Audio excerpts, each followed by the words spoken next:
Hello guys, आपका स्वागत है मेरे channel Dinesh editing mix metal में सोलो लेवलिंग सीज़न 2 एपिसोड 5 आ चुका है। तो चलिए गाइस, वीडियो को स्टार्ट करते हैं। एपिसोड स्टार्ट होता है और वहीं से स्टार्ट होता है जहाँ से हमें दिखाया जाता है कि जिन्हों वहाँ पे बॉस को मारने के लिए जा रहा होता है, लेकिन उससे पहले ही उसके पीछे चैन आ जाती है और चैन की प्रेजेंस को महसूस भी नहीं कर पाता है। चैन कितनी पावरफुल है हमें इससे पता चलता है।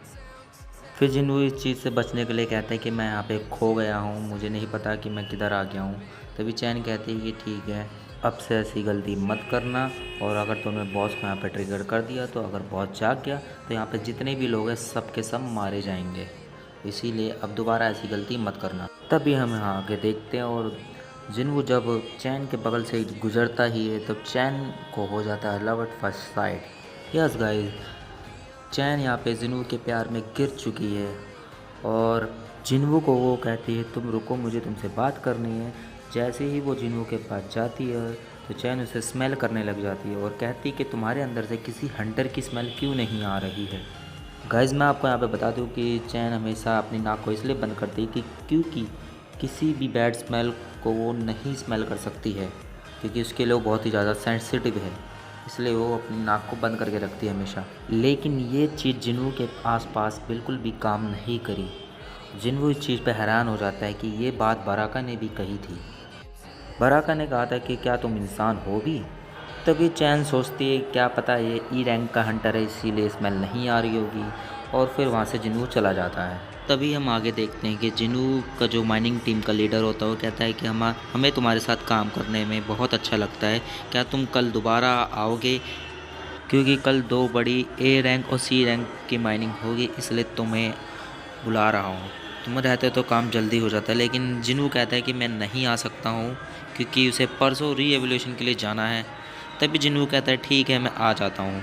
बिकॉज जब जिन्नू को पता चलता है कि ये ए रैंक और सी रैंक का है, इसीलिए वो जाने के लिए तैयार हो जाता है। इसीलिए जिन्नू इस माइनिंग के लिए मान जाता है। और फिर हम आगे देखते हैं चैन किसी से फ़ोन पे बात कर रही होती है जिन्नू की डिटेल्स मांगने के लिए। जिस बंदे से वो बात कर रही थी उससे चैन पूछती है कि क्या तुम जिन्नू के बारे में थोड़ा कुछ बता सकते हो या उसके बारे में कुछ पता कर सकते हो। तभी वो बंदा कहता है कि मिस्टर चॉय ने सारी इन्वेस्टिगेशन को उसकी क्लोज कर दिया है, सारी सील कर दिया है। ये बंदा कहता आगे कि एक ऐसा एसोसिएशन जो एस रैंक बनने के लिए भी मना कर रहा है, और इतना ताकतवर होने के बाद भी वो एकदम से चुप है और शांत है।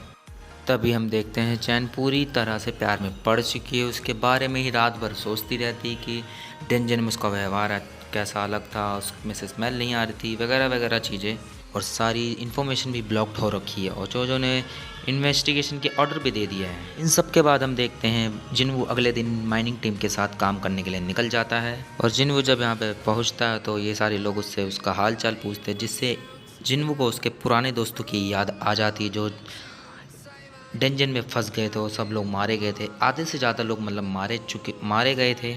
उन्हीं लोगों को वो याद करने लग जाता है, कुछ पुरानी बातों को। फिर उसके बाद वो अपने काम पर लग जाता है। तभी हम देखते हैं कि एक और बंदा आता है उसको लेने के लिए, और इस बंदे का नाम होता है कैप्टन सन क्यून, जो कि एक लीडर बनना चाहता है। अभी बना नहीं है लेकिन फिर भी लीडर वाले जैसे ही काम कर रहा है। ये ए डेंजन का एक लीडर है, ये समझ लो गाइस।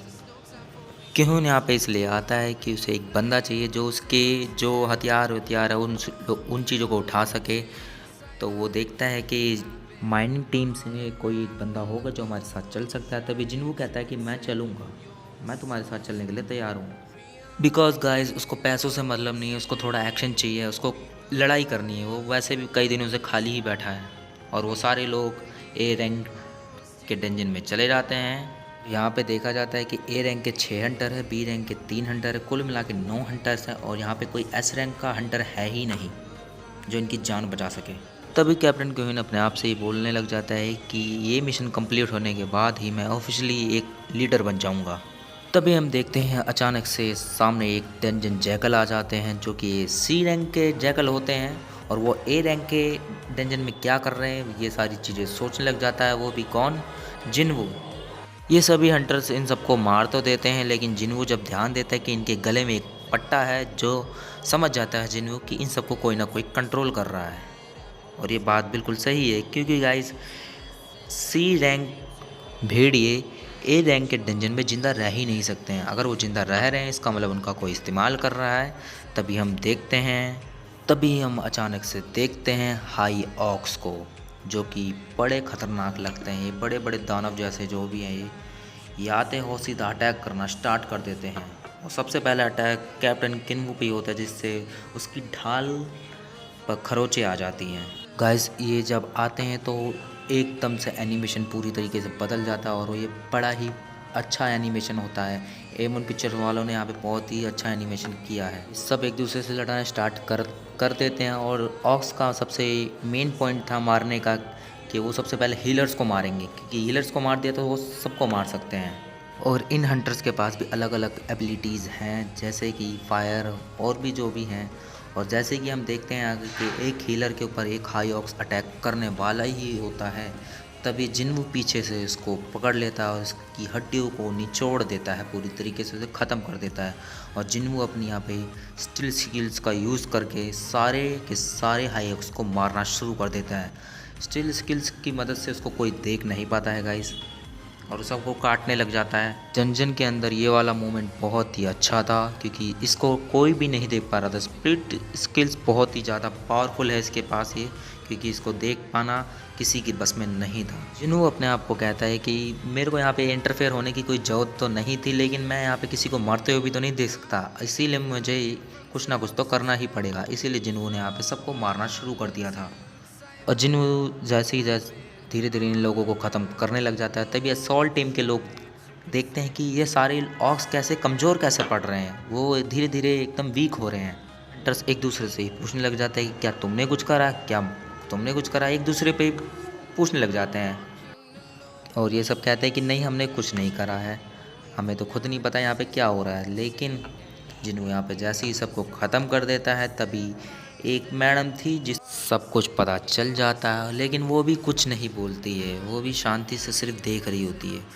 बिकॉज मैडम को लग रहा है कि जिन्हों वो अपनी पावर्स को इसलिए छुपा रहा है क्योंकि कोई ना कोई कारण ज़रूर होगा जिससे वो अपनी पावर्स को छुपा रहा है। कोई नहीं, लेकिन इसने सही वक्त पर हमारी मदद करी, वरना हम सब के सब मारे जाते। सभी लोग सोचते हैं कि हमें यहाँ से जाना चाहिए। जब तक हमारे पास ज़्यादा हीलर्स नहीं होंगे तब तक हम इन लोगों से नहीं लड़ते हैं।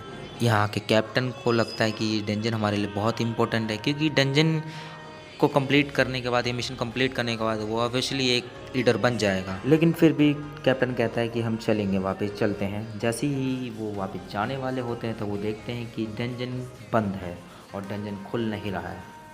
और डंजन को ठीक करने के चक्कर में यहाँ पे सबका हाल बेहाल हो चुका था, सबके फरकच्चे उड़ चुके थे गाइस। तभी इन्हीं सब चीज़ों के बीच में हम देखते हैं एक हाई ऑक्स आता है कैप्टन क्यून के पास, और ये वाला हाई ऑक्स आके बोलता है मेरा नाम है करगलगन।